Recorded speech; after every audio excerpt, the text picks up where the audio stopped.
I'm 27 years old, male, live in the UK with my fiancée and currently work as a teaching assistant for teenagers with special educational needs in a school not far from Bradgate Park in Leicestershire. I have worked in a number of schools and children's homes now, and these buildings, especially the children's homes, are usually old, renovated houses or halls.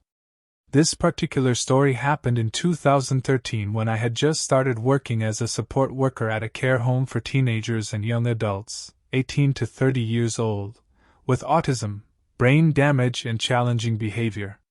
The house that I worked in was pretty big. There were 2 living rooms, a large kitchen, a games room, a study and 5 bedrooms. There was also a huge garden with a summer house/activity room that lead on to acres of fields and woodland.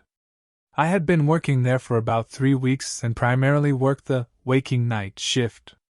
This shift ran from 10 p.m. until 8 a.m., and it was my duty to make sure all of the residents were settled for the night and to get the cleaning done before the day's staff came in to take over. I would usually get all of my jobs done for around 1 a.m. and spend the rest of the night listening out for anyone that woke up.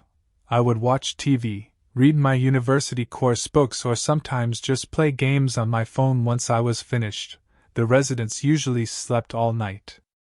On one particular night, a young man named James, not the actual name for legal reasons, was particularly restless. He was not very big, but he had a lot of strength behind him when he got into one of his bad moods and the slightest thing could set him off. He once threw a member of staff through a patio door because she had forgotten to put cold water in his tea before he drank it. He could not form full sentences and would communicate with fairly simple words put together in a way that he understood. For example, he would say something like, "James, make breakfast," when he was ready to make breakfast, or, "James, go outside," if he wanted to go outside and play. He was generally well behaved and could be quite funny when he wanted to be, but was well known for his temper. At around 11 p.m., James got up and came downstairs to make a drink. I stood in the doorway and watched to make sure he didn't break anything or hurt himself, and he went back upstairs without any real bother. I sat on the top step and kept an eye on his door for maybe 15 minutes or so to make sure he didn't wake any of the other residents. Once he had settled, I went back to my cleaning. The room beneath James' bedroom was a communal living room with board games, a TV, sofas, books, and stuff like that. I was in there dusting and mopping the floor when I heard something heavy drop onto the floor in the room above. I knew James was prone to temper tantrums if he got frustrated, so I went upstairs and knocked on his door. As I reached for the key to open it myself, he opened the door and looked at me. He seemed perfectly calm and his eyes looked almost half shut, like he had been asleep. I asked if he was okay and he said yes and put his thumb up. This was something he did when he was in a good mood and not stressed out, so I left him to it and told him to be careful, thinking that he had knocked something over. An hour or so passed and by now I was in the kitchen cleaning the sink. I heard another bang above me, again like something had been dropped. This time I realized that the room above the kitchen was currently empty. The house was set up to house 5 residents, but there were only currently 4, and the room above me was the spare, empty room. I immediately went to check it out, but the room was empty. I stood there for a while and, as far as I could tell, everyone was asleep. Due to the nature of their conditions/behaviors, each resident has an alarm fitted to their door that is activated at night, so if anyone leaves their room, a small receiver box that the night staff carry around makes a noise and a light blinks for a few seconds to indicate which door had been opened, numbered 1 to 5. The alarm had not gone off, so I knew that the noise was not from any of the residents. I got back to my cleaning and didn't hear anything else for the rest of the night. The following night, I got to work just before 10, and as I entered the hallway I could tell that something was wrong. James was at the bottom of the stairs covering his ears and humming loudly, and 3 members of staff were with him. After a few minutes he was escorted to the sitting room, and the house manager gave me a rundown of what had been going on. For the last 4 hours, James had been quite agitated and kept repeating the phrase, "Sarah, little girl," when asked what was wrong. This was something we had never experienced with him before, and the general conclusion was that he had seen something on TV or in a movie that stuck in his head and made him repeat this phrase. Once James had settled in bed, the night staff left, and the other member of staff that was sleeping in went up to the staff bedroom. I got on with my tasks and, as usual, finished around 1 a.m. Soon after this I went upstairs to do a quick check on all of the residents, but as I got on to the first floor landing I noticed the light had been turned off. There were 2 small corridors leading to the bedrooms on the left and right-hand sides of the staircase. James' room was on the left, and the light switch was just outside his room. I turned the corner to flick the switch and there, in the darkness in complete silence, was James. He was stood in the corner completely naked with his eyes as wide as he could possibly hold them. I'm a big guy, 6'3" and weigh about 220 pounds, but at that moment, I was really creeped out. I spoke calmly to James and asked what was going on, and for a while he said nothing at all. Then, as I turned the light back on, he let out an ear-piercing scream and started slapping himself around the face. The sleep-in staff woke up at this point and helped me to calm the situation and get James back into bed before reassuring the other residents that everything was fine. After that night I had 4 days off. My shift pattern was 7 days on, 2 days off followed by 8 days on and 4 days off, and I was relieved that this incident had happened just as my time off began. I got back to work the following week and was told that the situation with James talking about the little girl had got a lot worse. He would spend hours staring out of the window that overlooked the garden saying, "Little girl, where are you, little girl?" And no one knew where he had heard the phrase. That night, around 3 a.m., the alarm went off to say that the door to room 5, the spare room, had been opened. Now, this instantly seemed a bit weird as the door to the spare room is always kept locked because it was being used for storage at the time. I went up to investigate, and found James stood in the room in the dark. He didn't seem to notice me entering and was just stood there whispering, "Where are you?" over and over again. I gently touched his shoulder and said something like, "Come on, mate, let's get you back to bed. It's late."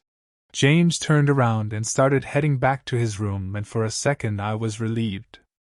But then, as I locked the door to the spare room, he screamed out, "OHNO!" and started pummeling the door with both fists.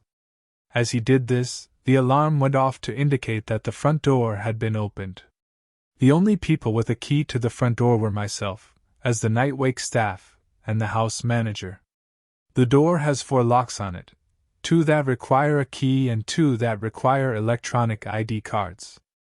It was now 3:25 a.m. and the manager never came in before 8 a.m., so I presumed there must have been some kind of mistake and continued to defuse the situation with James.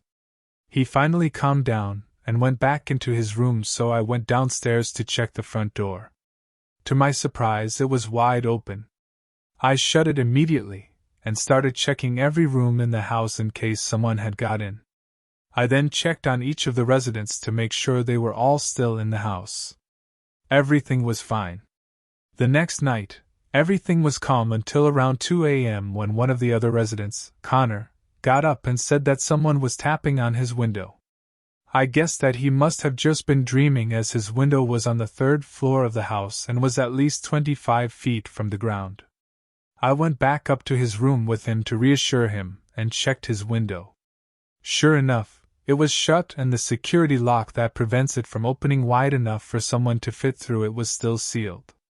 As he got back in bed, I heard footsteps on the stairs outside of his room. He froze for a second and looked at me with an expression of pure panic on his face. I opened the door to see who it was, but no one was there. He was clearly scared by this and said, "Is he back?" My blood ran cold and I asked, "Is who back? What do you mean?" Connor looked over my shoulder and then sank down into his bed, pulling the duvet up to his mouth. I turned around to see what he was looking at, but there was still no one there. "Tell him to go away," Connor said in a hushed, scared voice. I tried to reassure him that there was no one there and left his bedside lamp on before leaving the room. I went downstairs and sat outside on the patio with a cup of coffee.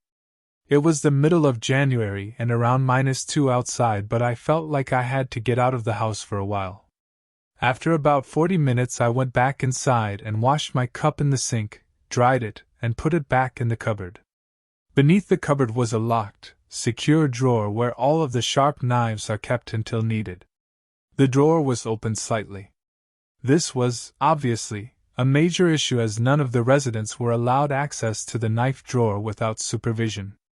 I counted the knives and realized that there was one missing, so I woke the sleep-in staff, told her the situation, and we began a search. Nearly 2 hours later, we still hadn't found this missing knife, so decided to just keep our guard up and make sure none of the residents were hiding it. 2 hours later, at 5:30 a.m., the alarm sounded. It was the door to the spare room again. I went up to check it out and found that the door was locked. How could the alarm have been activated by the door opening if the door was still locked? I went inside and turned the light on. To this day, I still have no explanation for what I found, and I often think about this incident. The bed had been pushed from its usual place and was against the wall, and the wardrobe doors were open. There were screws and nails all over the floor, but nothing was broken. But the most disturbing part. In the middle of the room there was a children's doll, a gold bracelet, and the missing knife from the kitchen. The doll was an old-style baby doll. My guess was that it was made in the 50s from the style of clothes and the overall look of the doll. The bracelet was simple but old-looking. I left everything as it was and reported it to the manager as soon as she arrived. No one ever claimed that the bracelet belonged to them, and it was taken to a charity shop soon after along with the doll. After the doll and bracelet were removed from the house, James seemed to calm down and never mentioned a little girl or stood around in the dark again. I still don't have an explanation for everything that happened, and sometimes think that it was just a combination of strange behavior from a young autistic guy and the fact that the house was old. But on the other hand, a lot of stuff happened that I can't explain logically. My only regret now is that the doll and bracelet are gone and can't be examined or identified. Maybe it was paranormal? Who knows? But now I work day shifts and do not plan on working night shifts again anytime soon.